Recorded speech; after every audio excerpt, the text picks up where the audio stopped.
Seguramente habrás oído hablar de la niña que pisoteó el pan para no ensuciarse los zapatos y de lo mal que lo pasó. La historia está escrita y anda por ahí impresa. Era una niña, hija de padres pobres, pero orgullosa y altanera. Tenía mal fondo, como suele decirse. Ya de muy pequeña se divertía cazando moscas, arrancándole las alas y soltándolas luego.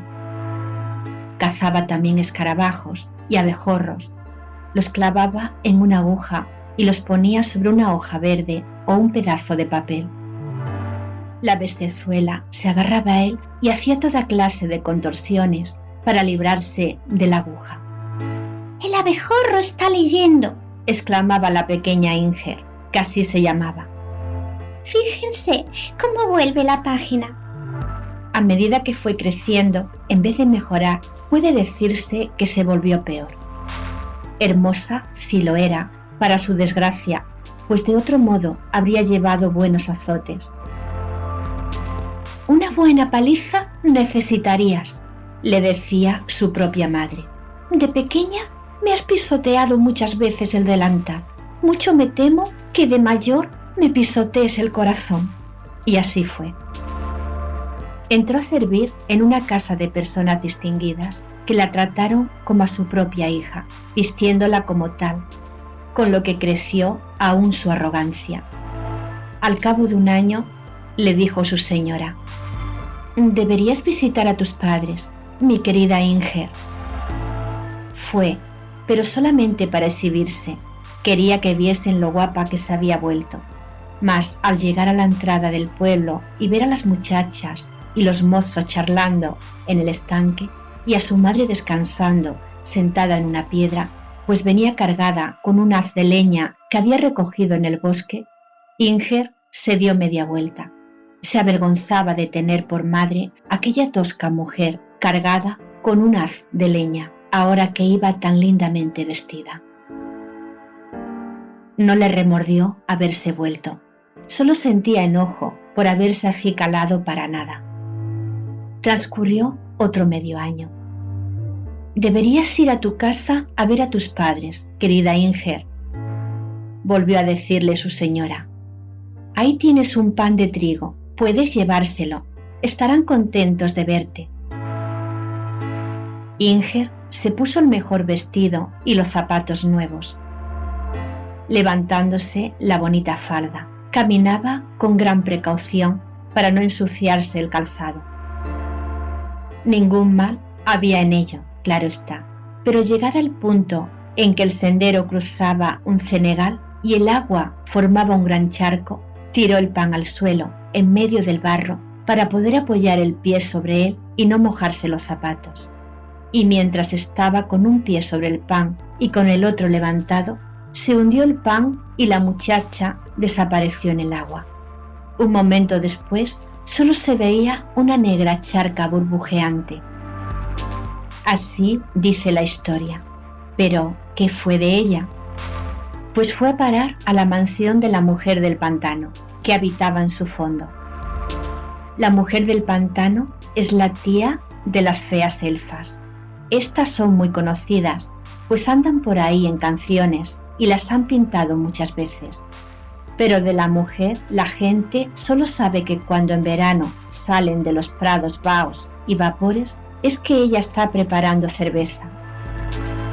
Precisamente fue a parar Inger a su destilería, donde no es posible aguantar mucho tiempo. Una cloaca cenagosa es un aposento claro y lujoso en comparación con la destilería de la mujer del pantano.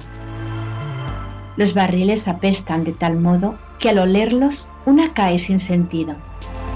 Estos barriles están apilados unos sobre otros y por los pequeños espacios que quedan entre ellos y que podrían servir para escabullirse, asoman sapos viscosos y gordas culebras que yacen allí en un revoltijo. Pues allí fue a dar con sus huesos la pequeña Inger, y aquel repugnante hormiguero era tan terriblemente helado que la chica tiritaba de pies a cabeza y sentía que se iba quedando aterida. Seguía aferrada al pan, el cual La traía cada vez más abajo, como un botón de ámbar atrae una pajuela. La mujer estaba en casa. Precisamente aquel día el diablo y su abuela habían ido a visitar la destilería. Esta abuela es una bruja muy vieja y perversa que nunca está ociosa. Jamás sale sin llevarse su labor de costura. También la traía en aquella ocasión. Estaba cosiendo insidias en el calzado de los hombres para hacerles perder el sosiego. Bordaba mentiras y palabras ponzoñosas, dejadas caer por descuido, todo para daño y perdición de las personas. Sí, sabía coser, bordar y hacer ganchillo, la vieja bruja. Al ver a Inger, se caló las gafas y la examinó con atención. «Esta es una chica que tiene buenas prendas», dijo. «Me gustaría que me las regalaras, como recuerdo de esta visita. Puesta sobre un pedestal, será un buen adorno para el vestíbulo de mi nieto». Y se la dieron, con la cual la pequeña Inger fue a parar al infierno. No siempre se va directamente a él, también se puede llegar por caminos indirectos, cuando uno tiene disposición. Era un vestíbulo interminable.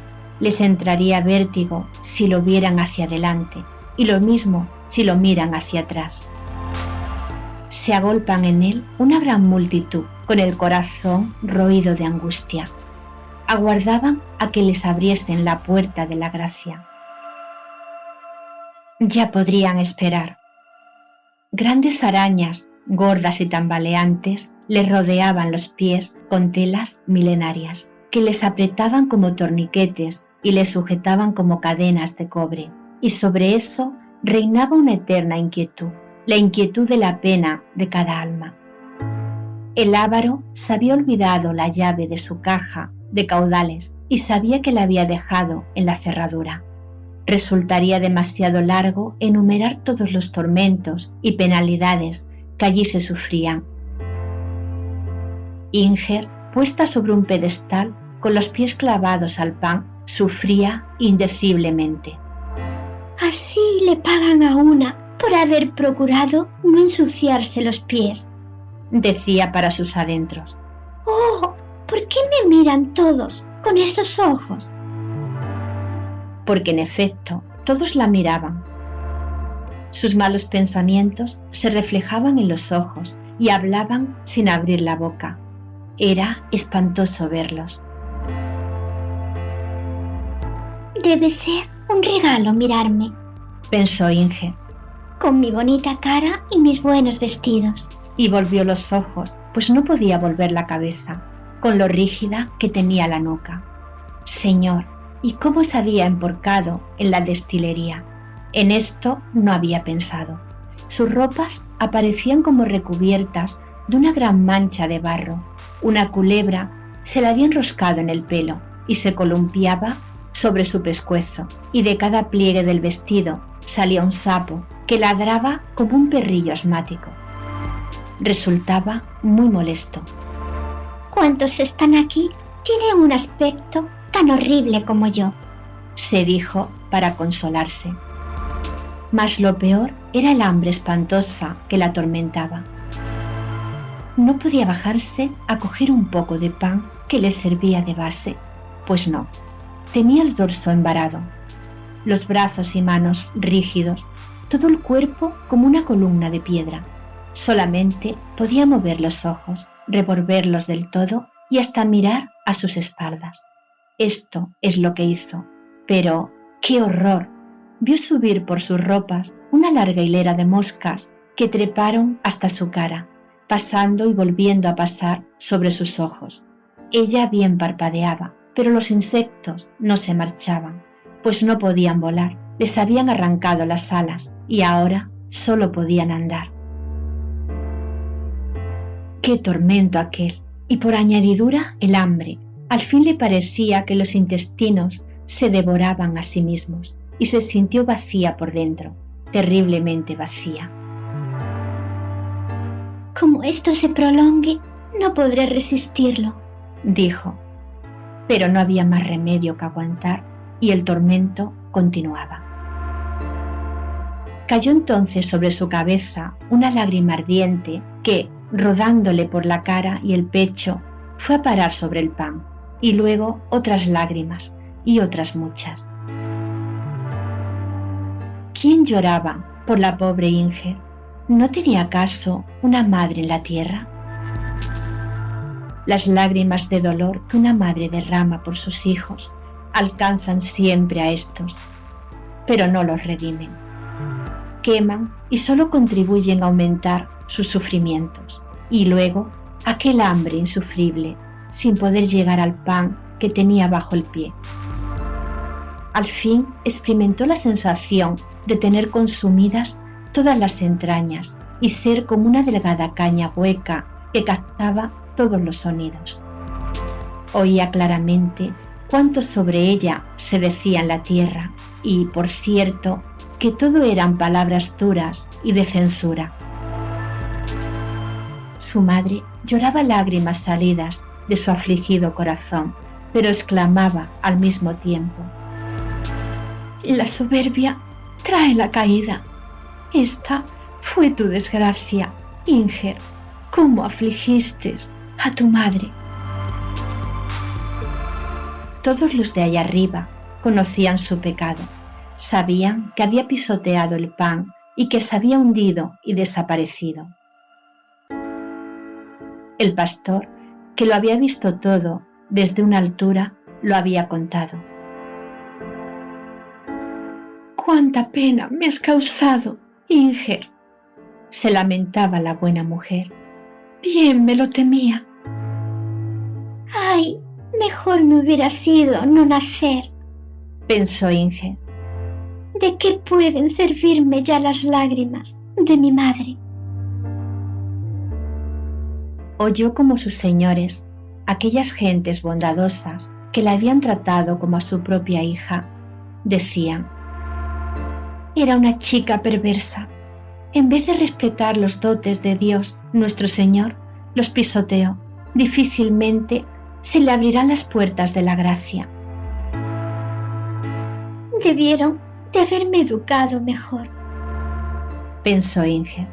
¿Por qué no me corrigieron mis caprichos y defectos, si es que los tenía? Oyó cantar una canción que habían compuesto sobre ella y que se titulaba «La muchacha orgullosa que pisoteó el pan para no mancharse los zapatos», y que se difundió por toda la comarca. Tener que oír todo esto y padecer tanto, además, pensaba. ¿Por qué no se castiga a los demás por sus pecados? ¿Cuánto habría que castigar? ¡Oh, qué sufrimiento! Y su alma se endurecía más aún que su exterior. ¿Y en esta compañía quieren que me mejore? No quiero corregirme. ¡Uf! ¿Con qué ojos desencajados me miran? Y en su corazón había solo enojo y rencor hacia todos los hombres. Así tienen allá arriba algo de que hablar. ¡Ay, cómo me atormentan! Y después oyó cómo contaban su historia a los niños, y los pequeños la llamaban la impía Inger. Era tan mala, decían, y tan fea, que es de suponer que ha hallado el castigo merecido. De la boca de los niños no salían sino palabras duras contra ella. Sin embargo, un día que la roían como de costumbre la ira y el hambre, oyó que pronunciaban su nombre y contaban su historia a una criaturita inocente, una niña, la cual prorrumpió en llanto al escuchar la narración sobre aquella Inger soberbia y coqueta. ¿Y nunca más volverá a la tierra?, preguntó la chiquilla, y le respondieron: «Nunca más». Pero, ¿y si pidiese perdón y prometiese no volver a hacerlo? «Pero es que no quiere pedir perdón», contestaron. «Oh, yo quiero que se arrepienta», exclamó la pequeña desconsolada. Daría toda mi casa de muñeca a cambio de que pudiese volver. Debe ser tan horrible para la pobre Inger. Aquellas palabras llegaron al corazón de Inger, que sintió un gran alivio. Era la primera vez que alguien decía «pobre Inger», sin añadir nada acerca de sus pecados. Una niñita inocente lloraba y rogaba por ella. Le pareció tan maravilloso que también ella habría llorado, pero no podía, y aquello fue un nuevo tormento. En la tierra iban transcurriendo los años, pero allá abajo nada cambiaba, solo que cada día llegaban a sus oídos menos conversaciones acerca de ella. Una vez distinguió un suspiro. «Inger, Inger», era su madre moribunda. «¡Cuántas penas me has costado! Bien lo presentí». Alguna que otra vez pronunciaban su nombre sus antiguos señores, y la anciana solía exclamar con su dulce acento habitual: «¿Quién sabe si algún día volveré a verte, Inger? Uno no sabe nunca a dónde va». Pero Inger comprendía perfectamente que su bondadosa ama no iría a parar nunca al sitio donde estaba ella, y transcurrió otro periodo de tiempo largo y duro. Y he aquí que Inger oyó otra vez pronunciar su nombre, y al mismo tiempo vio que sobre ella centelleaban dos límpidas estrellas. Eran dos ojos dulces que se cerraban sobre la tierra. Habían pasado tantos años desde que la niñita había llorado inconsolable por la suerte de la pobre Inger, que aquella criaturita se había transformado en una anciana a quien Dios se disponía a llamar a su seno, y en el preciso momento en que sus pensamientos se desprendían de toda la vida terrena para elevarse al cielo, se acordó de que, siendo muy niña, había llorado al oír la historia de Inger. Aquel tiempo y aquella impresión se presentaron con tal intensidad en el alma de la anciana a la hora de la muerte que, en voz alta, rezó esta oración: «Señor, Dios mío, ¿cuántas veces no he pisoteado, como Inger, los dones de tu gracia sin detenerme a pensarlo? ¿Cuántas veces he pecado de soberbia y sin embargo tú, en tu misericordia, no has permitido que me perdiera, sino que me has sostenido? No me abandones en mi última hora». Los ojos corporales de la anciana se cerraron y los ojos de su espíritu se abrieron al mundo de las cosas ocultas, y como Inger había ocupado sus últimos pensamientos, la vio. Vio lo hondo que había caído, y ante el espectáculo los ojos de la buena mujer se llenaron de lágrimas. Se presentó en el reino de los cielos como un niño llorando por causa de Inger. Sus lágrimas y oraciones resonaban como un eco en la hueca envoltura de allá abajo que cubría el alma encadenada y atormentada, y se sintió como vencida por aquel amor nunca soñado de que inesperadamente era objeto. Un ángel del Señor lloraba por ella. ¿Cómo había merecido aquella piedad? El alma atormentada pasó revista a todas las acciones de su existencia terrena y las sacudió un torrente de lágrimas como jamás había derramado. La invadieron una gran aflicción y tristeza. Le pareció que nunca se abrirían para ella las puertas de la gracia, y mientras así lo veía con su íntimo sentimiento de contrición, de repente un rayo de luz penetró en los abismos infernales. Aquel rayo se acercaba con una fuerza mayor que la del sol que derrite el muñeco de nieve levantado por los niños en el patio, y con mayor rapidez que se funde el copo de nieve que, cayendo en la boca del niño, se convierte en una gota de agua, se fundió también en vapor la figura petrificada de Inger. Un pajarillo se elevó volando, con el zigzag del rayo, hacia el mundo de los humanos, pero temeroso y tímido, retrocedió ante el espectáculo que veía. Sentía vergüenza de sí mismo y de todos los seres vivos y se apresuró a buscar un refugio en un agujero oscuro que descubrió en un muro derruido. Se quedó allí hecho un ovillo, temblando con todo el cuerpo, sin articular un sonido, pues carecía de voz. Permaneció inmóvil largo rato antes de poder acostumbrarse a toda aquella magnificencia y de ser capaz de comprenderla. Sí, era magnífico lo que te rodeaba. El aire era tan puro, tan claro el brillo de la luna, tan dulce la fragancia de los árboles y plantas, y, además, había tanto silencio y tanto misterio en aquel lugar, y su plumaje era tan nítido y tan lindo.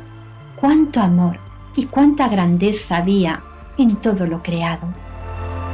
Todos estos pensamientos que se agitaban en el pecho de la avecilla habría querido exteriorizarlos, ella, en un canto, pero no podía. Cuán a gusto se habría echado a cantar, como lo hacen en primavera el cuclillo y el ruiseñor. Dios, nuestro Señor, que percibe incluso el mudo canto del gusano, oyó también aquel que se elevaba en acordes mentales, como el salmo resonaba en el pecho de David, antes de ser expresado en palabras y en melodía. Aquellas canciones sin palabras fueron creciendo y madurando en el curso de las semanas. Romperían el primer aletazo de una buena acción. Era necesario que esta buena acción se realizase. Se acercaba la santa fiesta de la Nochebuena. El campesino clavó una percha junto a la pared y sujetó en ella una gavilla de avena, sin trillar, para que también las avecillas del cielo pudiesen celebrar las Navidades con una buena comida, en memoria del advenimiento del Redentor. Salió el sol la mañana de Navidad e iluminó la gavilla de avena, y todos los pajarillos acudieron piando a la percha cargada de comida. También en la pared resonó un pi, pi. El pensamiento se manifestaba en sonidos. El débil piar era un himno de alegría. La idea de una buena acción se había despertado y el pájaro salió de su agujero. Allá en el cielo sabían muy bien quién era aquel pájaro. El invierno era riguroso, las aguas estaban heladas, las aves y demás animales del bosque apenas encontraban alimento. Nuestro pajarillo salió volando a la carretera y, poniéndose a buscar, encontró un granito aquí y otro allí, por entre las huellas de los trineos. Junto a la cuadra descubrió un mendrugo de pan, del cual comió solo unas miguitas, y fue a llamar a los demás gorriones, hambrientos, para que participasen del festín. Después salió volando hacia las ciudades y dondequiera que descubría en una ventana migas de pan esparcidas por una mano piadosa, comía unas pocas y daba el resto a los demás. En el curso del invierno, el pájaro había recogido y repartido una cantidad de migas equivalente en peso al pan que un día pisoteara Inger, para no ensuciarse los zapatos, y en el momento en que hubo encontrado y dado la última miguita, las alas pardas de la avecilla se volvieron blancas y se extendieron. ¡Miren, la gaviota que vuela sobre el mar!, exclamaron los niños al ver la blanca ave que tan pronto se sumergía en el agua como se encontraba nuevamente a la luz del sol. Tenía un brillo tan intenso que era imposible seguirla y se perdió de vista.